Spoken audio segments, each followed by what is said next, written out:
In this episode of the Joe Rogan Experience, Joe Rogan interviews former professional wrestler Kurt Angle.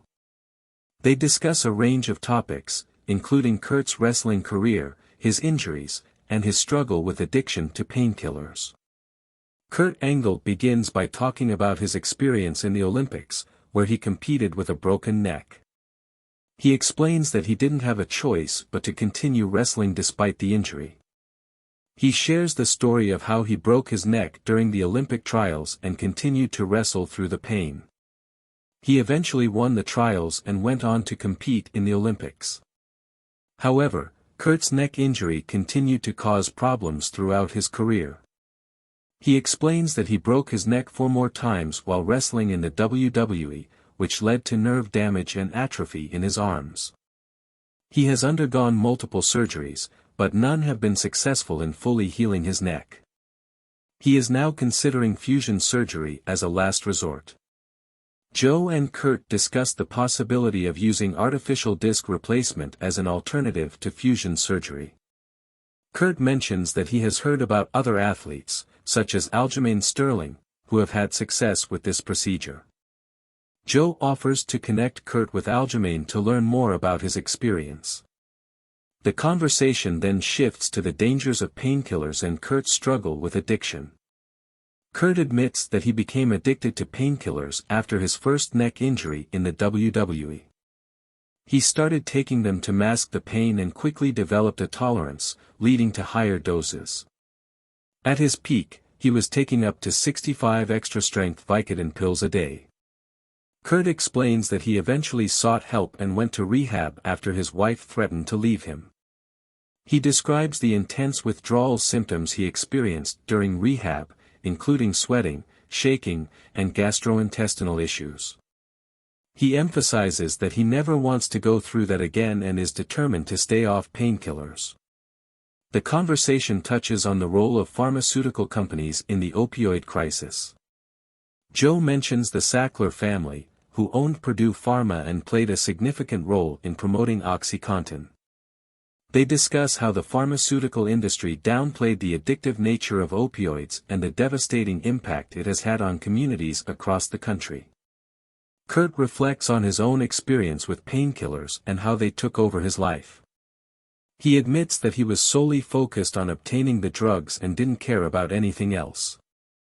He shares the story of taking a large number of pills after learning about his sister's heroin overdose, highlighting the dangerous mindset he was in at the time.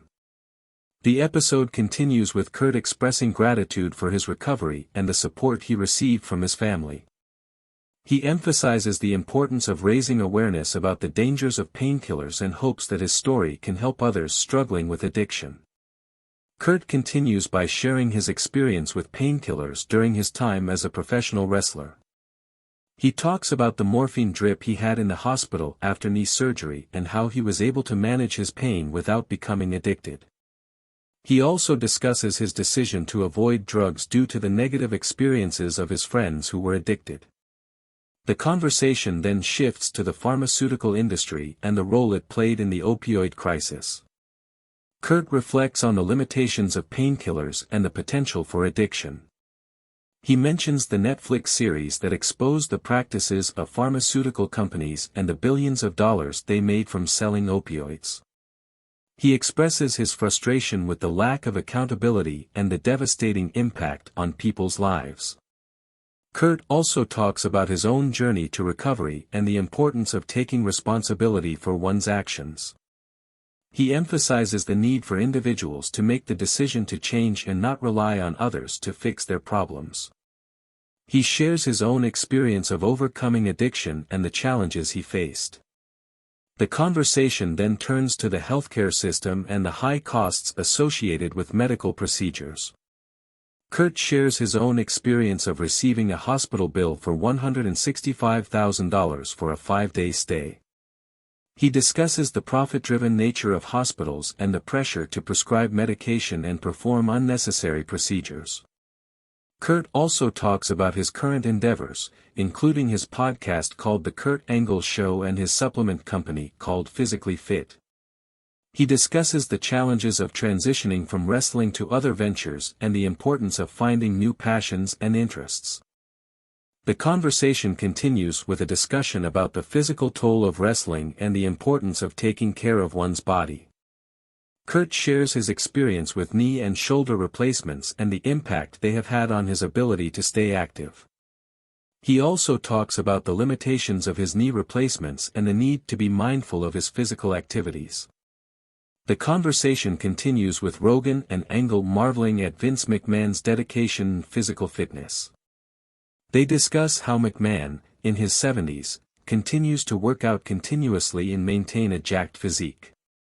Angle shares that McMahon is in his late 70s and still actively involved in the WWE, despite stepping back from the creative position. They speculate on what McMahon will do now that his whole life has revolved around wrestling. The discussion then shifts to the potential crossover between UFC and WWE.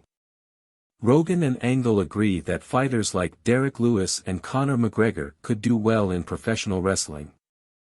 They talk about the contractual restrictions that prevent fighters from crossing over between the two organizations and express their curiosity about whether these restrictions are genuine or part of a storyline. The conversation takes a turn towards the challenges of coming back from a serious injury, specifically focusing on Conor McGregor's leg injury. Rogan and Angle discuss the difficulty of recovering from a broken leg, particularly in a sport like MMA where kicks to the legs are common. They mention the use of peptides like BPC 157 for healing injuries and express their support for athletes using whatever they can to aid their recovery. The discussion then delves into the use of testosterone replacement therapy, TRT, in sports. Rogan and Angle share their personal experiences with TRT and emphasize the importance of maintaining optimal testosterone levels, especially for athletes in their 40s and 50s. They argue that TRT should be allowed in sports, as long as it is regulated and athletes' blood work is monitored to ensure they stay within normal parameters.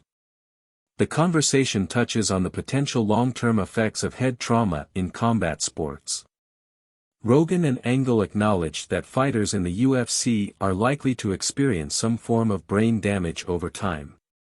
They discuss the possibility of future liability for the UFC and the need for better regulations and precautions to protect fighters from long-term damage. The episode continues with Rogan and Angle reminiscing about their experiences in the wrestling and MMA worlds. They share stories about their encounters with legendary fighters like Mark Kerr and Dan Severn and reflect on the physical toll that combat sports can take on athletes. Angle continues by talking about the importance of having a strong skill set in MMA, particularly the ability to dictate where the fight takes place.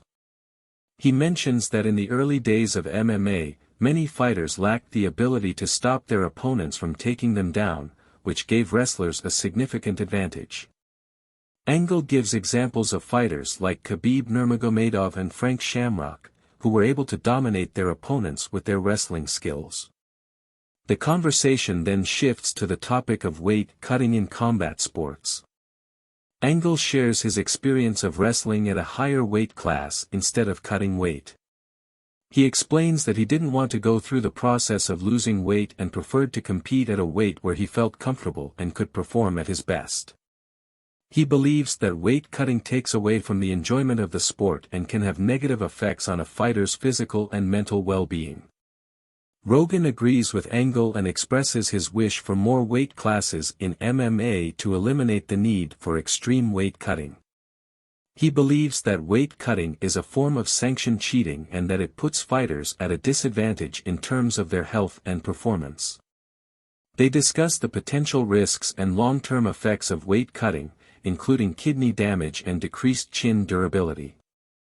The conversation then turns to the topic of wrestling and its importance in MMA. Angle emphasizes the mental toughness and work ethic that wrestlers possess, which he believes gives them an advantage in the sport. He praises the wrestling base and control that wrestlers have over their opponents, making them formidable fighters in MMA. Rogan agrees and mentions fighters like John Jones, who have a strong wrestling background and excel in the sport. Angle shares his experience of competing against Brock Lesnar, another wrestler turned MMA fighter. He explains that he used duck unders and counter moves to take advantage of Lesnar's double leg takedowns. They discussed the importance of strategy and technique in wrestling and how it translates to success in MMA. The conversation concludes with Angle discussing the whereabouts of his Olympic gold medal. He shares that he used to take it with him to events and appearances but stopped after a child accidentally damaged it. He now keeps it in a safe to protect it from further harm. Thanks for watching. If you enjoyed the video, make sure to like and subscribe.